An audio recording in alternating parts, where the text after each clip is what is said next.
We are here. Brian Mazubi. Did I get it right this time? You did. I like it. Right Choice's newest realtor. Been here now for how long? A couple months? It feels like a couple months.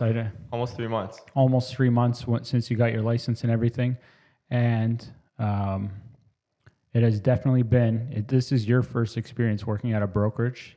You're brand new to real estate, but definitely been a different experience for me from a mentoring role with the state of the market, as we've talked about a lot. Whether it's funny because I just did a podcast with Ronnie and we were contemplating if it was better starting when she did or the time now, and there's pros and cons.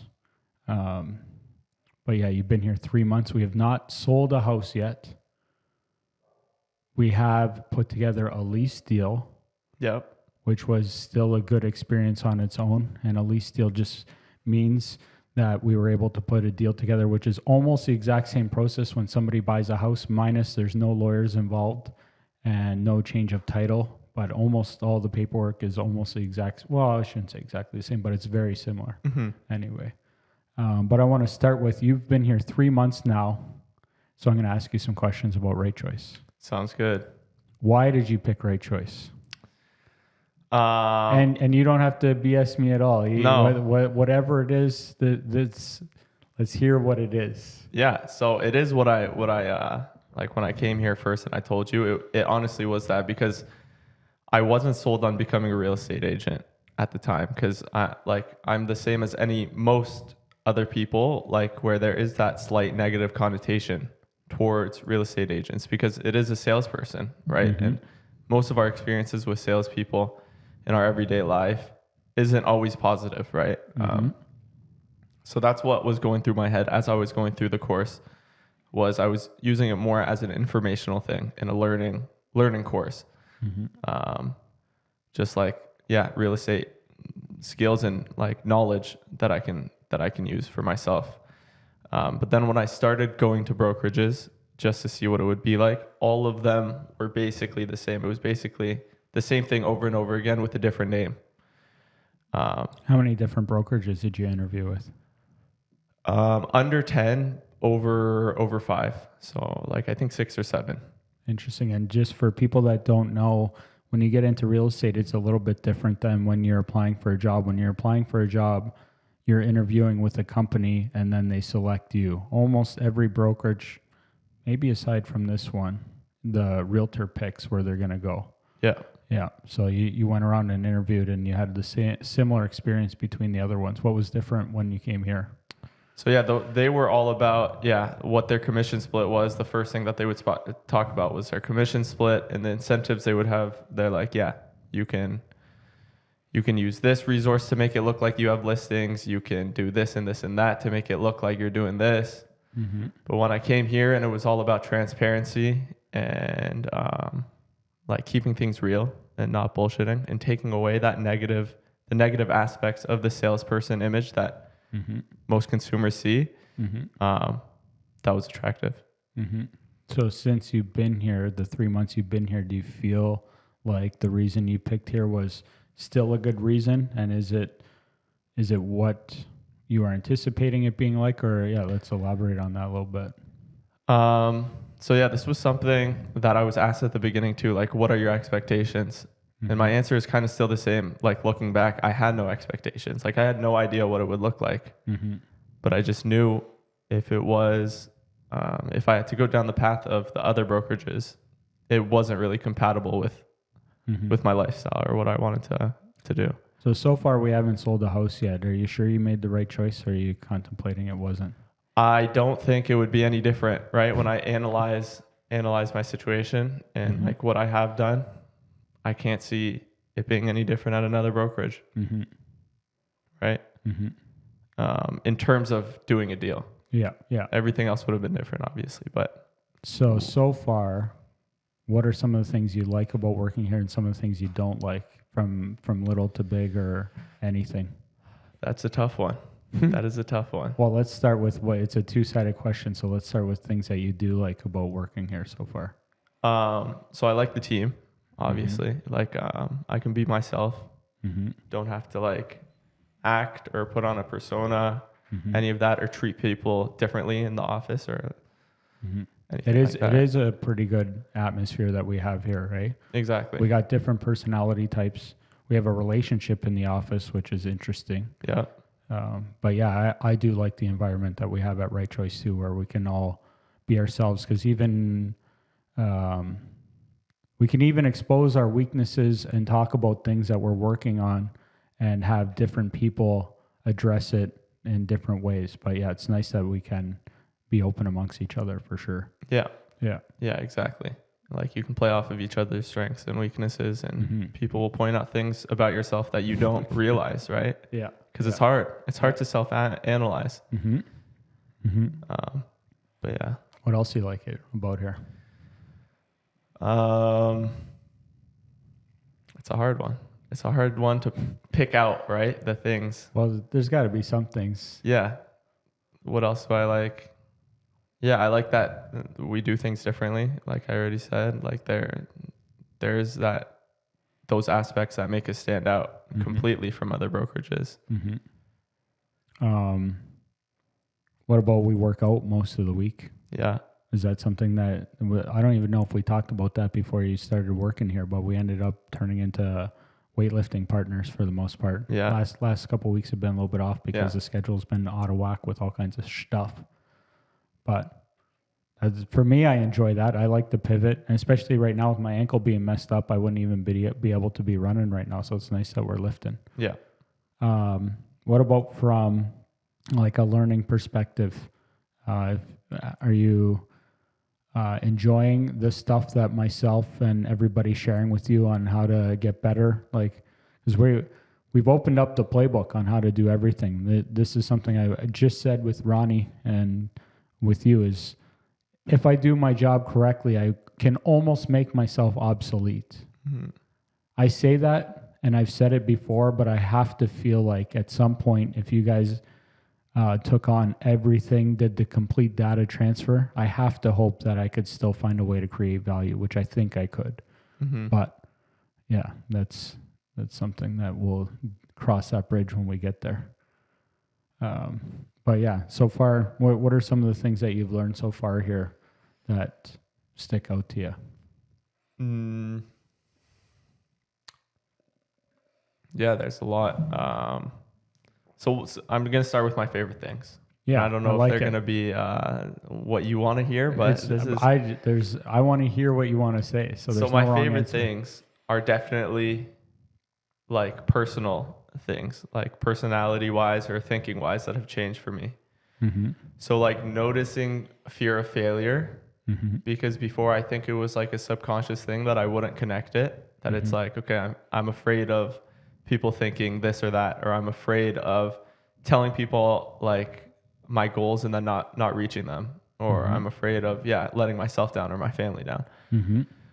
But realizing that that's part of the process and you need to take the leap and you just need to do it is something that has like, I'm not 100% there yet, but it's something that I can start to recognize. I like it. Which is one of my favorite things. How did we teach you that? What is? I think it was just being around. Like, no matter how much someone tells you something, it's got to click for you yourself in one way or another. So I think being around people who, didn't give up on you and like tell you how it is and what it is, kept it real, makes a big difference. Nice. Yeah. More stuff? More favorite stuff? Favorite things that I've learned so far. Yeah, I mean, I like it all. All of this stuff is new to me. Yeah. And it's all things that I've learned, like just communication, navigating real estate. There's media, a lot to it. Content, yeah. There's a lot. Yeah.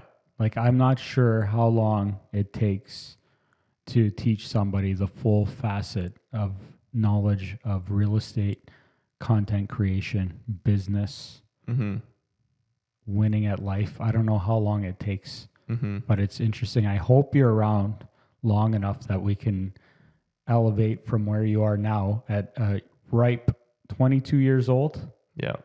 You're half my age, basically. I'm 40 to the point of being we're never ever actually the best version of ourselves because it's a moving target. I guess we can be the best now, but it won't be the same tomorrow. But Yeah. I asked you, and we kind of skipped over things that you don't like about Right Choice, and I'd love to hear that. Another hard one. That this is a good one because you're facing like the person that is Right Choice. You have to feed me some prompts though. It's hard to just. It's just how it is, bro. The prompt's not needed. There's got to be. You can't love everything about it. I'm sure.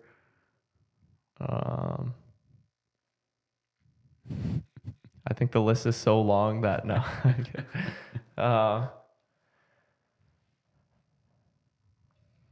It's a hard one. This is a hard one. Yeah, of course. I mean, I gotta ask some challenging questions. It can't just be just straight fluffs. This is like, to me, like, we do have a good thing going here, and yeah, it's your first time working at a brokerage, and you're new, and you're still young and everything. But there's still can't love every part of it. There's got to be, to me, like if you want a prompt, if you want anything, one of the things that's got to be more challenging is that we don't really have complacency around here, where it's not like you can just get away with doing nothing or not trying. And that might be something good, but that's not something that everybody wakes up to and loves that every day. And being something that I like to say is being held accountable, because as you can see, the accountability levels are pretty high here. Yeah. I can't say I don't like it though. Yeah, like it might be tough in the moments of being called out on the accountability until it clicks and you're like, okay, this is correct. Like I fucked up, or this and that. Yeah.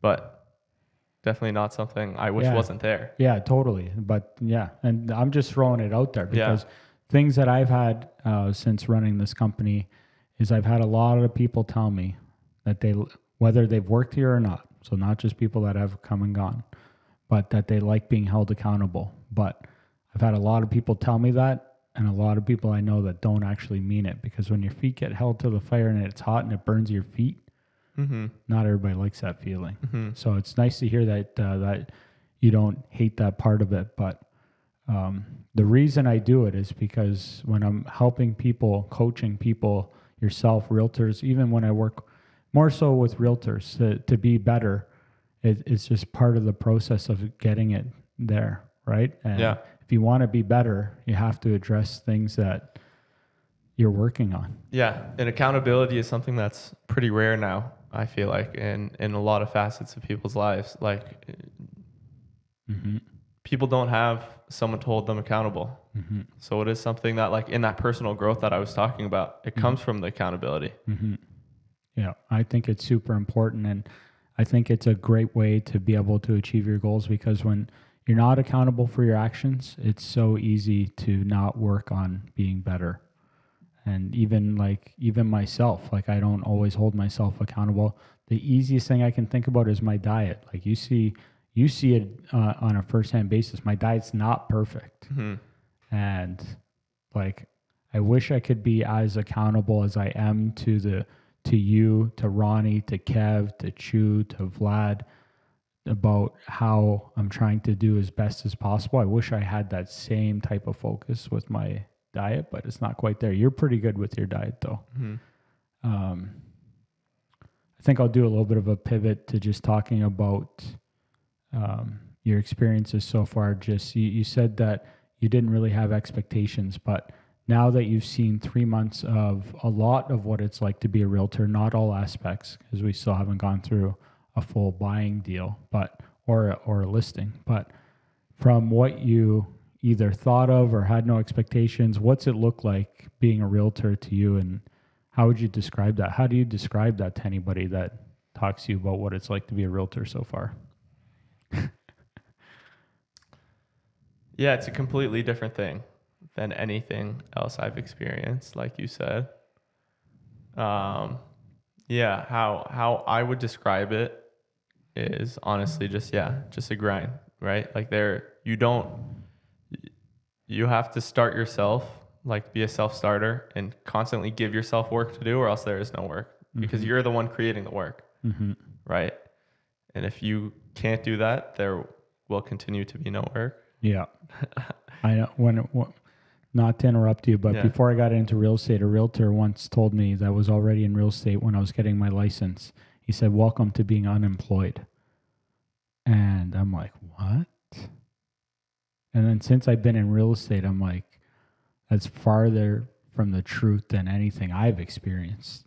But yeah, if you hit it on that, if you're not working, you ain't working. Yeah. Yeah, but there's always something to do. Yeah. Whether you're a realtor or a business owner, there's never nothing to do. Mm-hmm. It's like how my day is how a lot of entrepreneurs have their days. Is your day ends when you've decided that your brain is just turned to not being effective anymore, and Yeah. you just shut it down. Because as long as you still have steam in the engine, you can be working on something. Not that you have to be, and everybody is different, but that's how it is. There's always stuff to do. Yeah. I'm glad that you realize that, because I know sometimes we talk, sometimes we have days where they're full busy of stuffs, and then there's some days where like we have some things to work on. And I like how there's times when you ask me, what should I be working on now?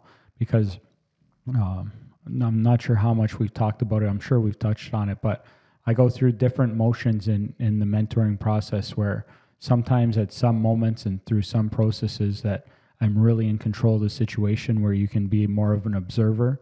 And then there's other times where the rope is as long as possible, where you're doing whatever you want, so that when we reconvene later, we can talk about whether you were making decisions that seemed like they were optimal or not, and what could have been different. So like, I'm sure we've talked about that, and you've seen different times where that has been. And we've only gone through so much without doing deals, but it's interesting that without actually doing deals, we've actually done a lot of stuff. So I feel like that I've done some transferring of knowledge to you, even though we haven't seen those results, even though we're in a completely result-based industry where that's the easiest way to measure a lot of things. Yeah. Yeah, you definitely can't measure all of the knowledge transfer. Yeah. Yeah. True. What kind of comments do you have on the state of the real estate market? Because although you have minimal exposure to it, and you're just 22, you've been on the front line of the Niagara real estate market now for 3 months. So just how would you describe it? What are some comments you'd have about that? Yeah. So something that I've been thinking about recently, like this weekend, and I don't know if it's about the total real estate market, but something that I can point out, and you can obviously add your insight on this and tell me if I'm right or wrong, or. But I know we're always hearing about the housing crisis, right now. It's a big thing in the media. They love talking about it. So we know, okay, there is a low inventory of homes compared to the amount of people looking to purchase homes. So that scarcity, and through my experience working with the people we have worked with, and shown houses and tried on a few properties, like dug around a bit and had some interest, that even though the market has come down, you still do have to be super prepared as a buyer to make the move on the property when the opportunity is right. And when you say prepared, what do you mean by that? So get that pre-approval ready. If you have to sell your house, have the marketing ready as soon as possible, and just be ready to go. Be ready to jump on the opportunity when that perfect one comes around. Because even though people are saying, oh, things are slowing down, prices have come down, but that there is still other people in the market who are. Yeah, we've seen some properties still go into competition the way it is too. You're definitely right 100% that it is key when buying or selling a house to be as prepared as possible. I think that applies to a lot of things, but yeah, having a pre-approval, working with a realtor, learning the market, looking at houses, so that when it's time to make a big decision, being prepared is definitely key. You touched on something that I want to touch on a little bit that I find really interesting with the state of the market, and you talked about the media a little bit there, and I just find it I'm not even sure the right word, but the state of the market is this. There's the most inventory that I can remember being on the market in Niagara right now. Over 2,000 houses are for sale in Niagara right now. The interest rate is the highest I've seen it. It's the highest it's been, I'm not sure since when, but I've been in the business 10 years, and I think it's probably since the 90s that we've been in interest rates at this rate. That's just, I'm throwing out a guess there because it's before I've been paying attention. But we got interest rate that has climbed severely in the last year and a half, when it was almost like 2%, and now it's somewhere around 7%, depending on all these qualifying rates. We've seen a volatile average price in the Niagara market, where we hit the peak of prices back in February of 2022, and where the prices were going up every second of the day for 4 or 5 years straight. We hit the peak, and then we've seen it come down over the course of a year, about 30%. And since then, we've seen prices go up and down, sometimes each month by a big amount, just like 5% decrease last month. Now, when you talk about the media too, I find this interesting because I keep seeing in the little bit of media that I consume with the news that they're talking about a housing shortage in Canada, and that we're bringing in about 1 million immigrants a year, and we're only building about 200,000 houses a year. And that doesn't mean there's an 800,000 unit gap, because it's not one house per person. And I think that a lot of the immigrants coming in, and we've talked about it, where there are a lot of families that move in together, and there's ways of going about that. And not sure on the exact unit shortage, but they're saying there's a shortage in housing, which is interesting. Because if that's true, that there's 1 million immigrants coming in and there's only 200,000 houses getting built, there's a shortfall there of some sort. 100,000, 200,000 houses, whatever it is. But there's a shortage in housing, but there's the most inventory on the market that I've seen. So like, it's interesting to see how there's like different correlating factors. Because if you say there's a shortage, you would think that there'd be a shortage in houses for sale, but that's not the case. I know. So what are you thinking? Because like, things are out, to me, it seems like things are out of whack. Meaning that there is no shortage. No, I wouldn't say that there's not a shortage, because it's just, when you say there's a shortage, to me, then there should be a shortage in listings, but it doesn't mean, some things are not adding up, right? I don't think that it's a false statement that there's a shortage in housing, but I'm trying to connect the dots, because when you look at this, it's like, what makes sense here? Because what makes sense, I can go over some things that make sense. Some things that make sense is like, when the market was on fire, interest rates were low. Because when money is cheap, that has a direct correlation on house buying. For sure. More people can afford houses. The people that can afford houses, their affordability is higher, and they're going to spend it on housing. So when interest rates go up, the theory, and we've seen it, that prices will come down. Now, over the course of this year, I've seen, by looking at the numbers, some months when the interest rate went up and prices went up. And I've seen at points where it was stable, or I don't think interest has gone down since it's gone up. But things were not, it hasn't ticked down at all, right? But there's been things that don't line up. And it's like, what the heck is going on here? And like, I don't have a full understanding of it, of what's going on. And I've been in this a mere 10 years on the front line of doing tons of deals and trying to figure out what's going on, because if you can figure out what's going on, it helps you better understand the future, which is not easy to predict, but trying to figure it out. But yeah, when you mentioned the media there and talking about scarcity, definitely the media plays an interesting role into real estate. That's why, like, about once a week, I try to read a real estate article, which I wasn't doing before, to see what the heck the media is saying. Because what the media is saying isn't always what is happening. And that, I'm talking about real estate right now, but like, because I used to not pay attention to this stuff at all, because I'm like, why do I care what the media is saying when I'm living this? But I think I've learned that it is important to start to consume a little bit of what they are saying to understand what the general public is being fed. Exactly, yeah. Yeah, because then that has more of an impact on what people are thinking versus when two guys sit in a basement in Wainfleet talking about real estate when we're on the front lines, right? And like that's one of the things that I want to be able to do by doing more of these with you guys, like you, Kevin, Ronnie, because we can share what we're experiencing. So anybody, the 6 people that do listen to this or whatever it may be, can have a front line look at what we're going through versus what's being said in the media, because they don't always have it right. No. Yeah. And the thing is that feeds into, like you said, the psychology and stuff of the general public. Yeah. Right? Like it does affect it in one way or another. Yeah. And see, the experiences that I've had with the media too is this, that there's kind of a lag between what is happening in real estate. This is my real estate experiences and what happens in the media. I don't know if we've talked about this, but like what we're experiencing on the front line as realtors, we're seeing in real time the market. And sometimes that's good and bad, because it's good because we're on the front line. So I think of it like war, like we've got the bullets flying by us and we're feeling the heat each day of what's going on.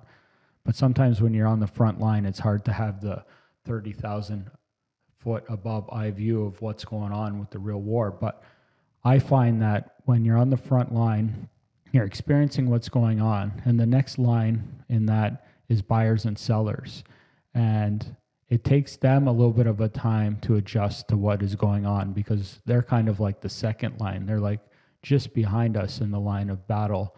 And sometimes it takes a little bit of time for them to understand what is happening when there's a little bit of a shift, or to believe what is happening versus what is being told. And there's a few months between then and there, between them understanding.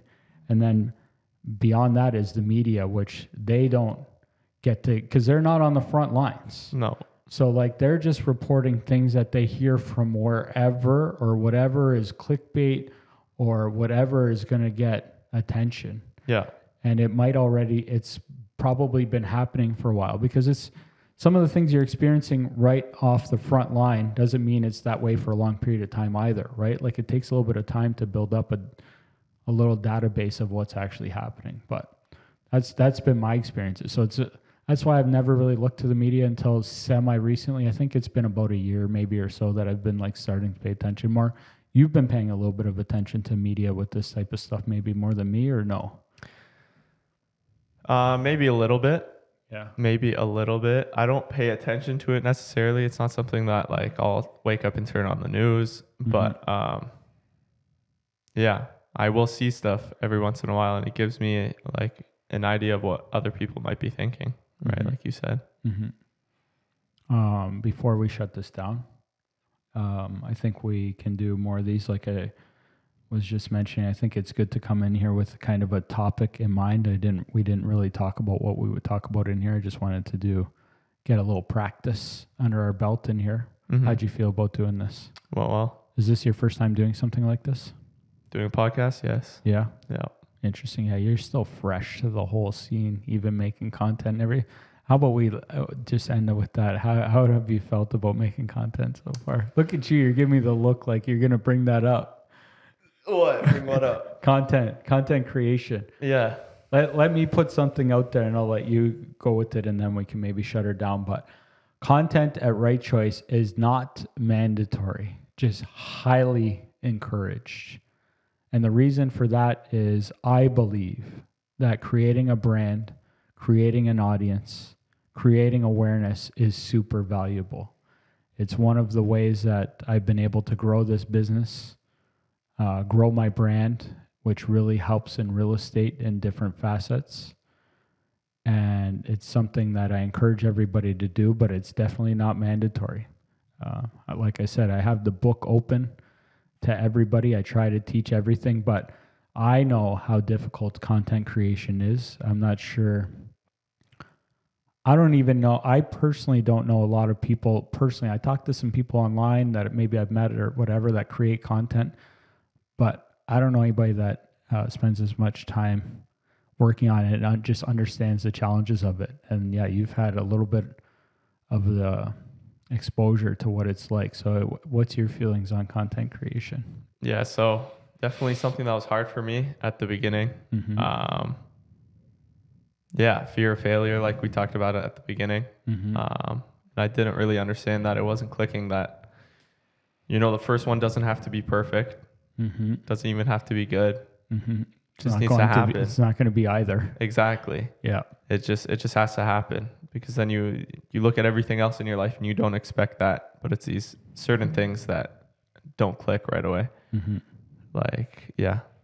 So yeah, just started doing it just to do it. Mm-hmm. It's a tool that, it's another skill. It's worth learning, worth putting the time into.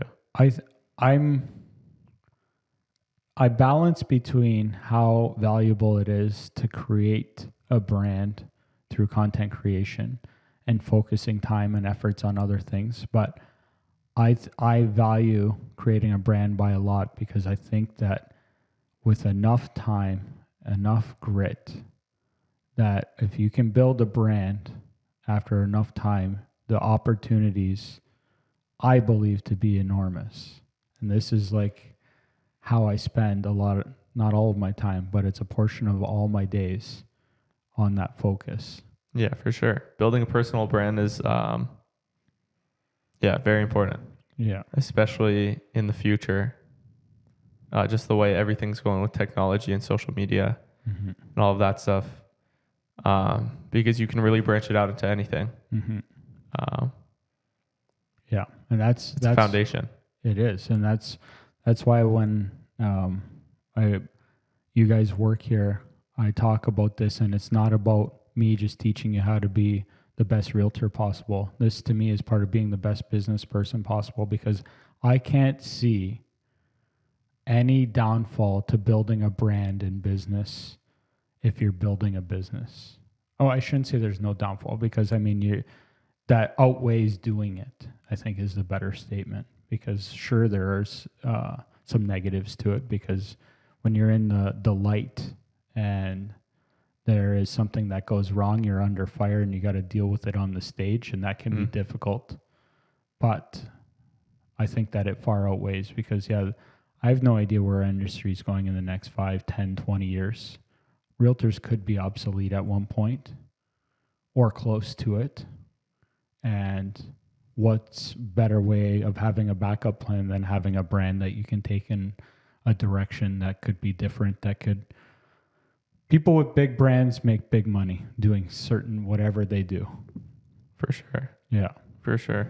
Yeah. Yeah, it's been an interesting process so far with you, because you definitely were the most hesitant out of anybody that started here with making content, and now you're starting to, and it's nice to see it, because the conversations now are much better to me when we talk about content, when we can actually talk about something you've done versus something you're going to do. For me, it's much better.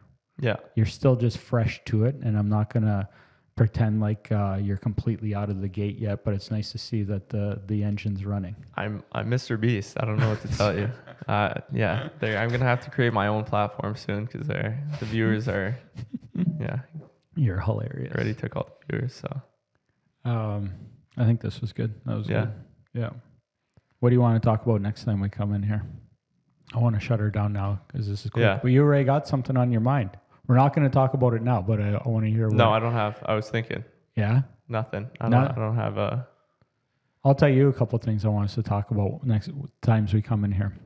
I think there's different aspects of being a new realtor that we can talk about. Like, you can talk about for 2 minutes or like probably 2 hours different things. Like, communication is something we could just say is key, like we have written on the board, or we could get into depth about how important it is in different spots. That's my next video. Okay, so we can't. Yeah, we can't. Is post it that. actually? It is. It's communication is key. Yeah. That's hilarious. Which is on our board, which is super important. I think that's we don't even need to get into it, but there's other things, just like different challenges of being a new realtor. And like you said, finding work and different things, prospect.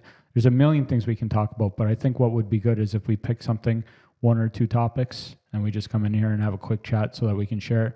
Because part of the reason that I like getting in here so that we can have talks, we can grow together about having conversation, and if anybody watching, if they can learn something, if we can help people. It's plus, yeah. Yeah, total plus. Good first podcast. Awesome. Podcast lit podcast. I don't know what we call it when it's a short, but GG. Thank you. GG.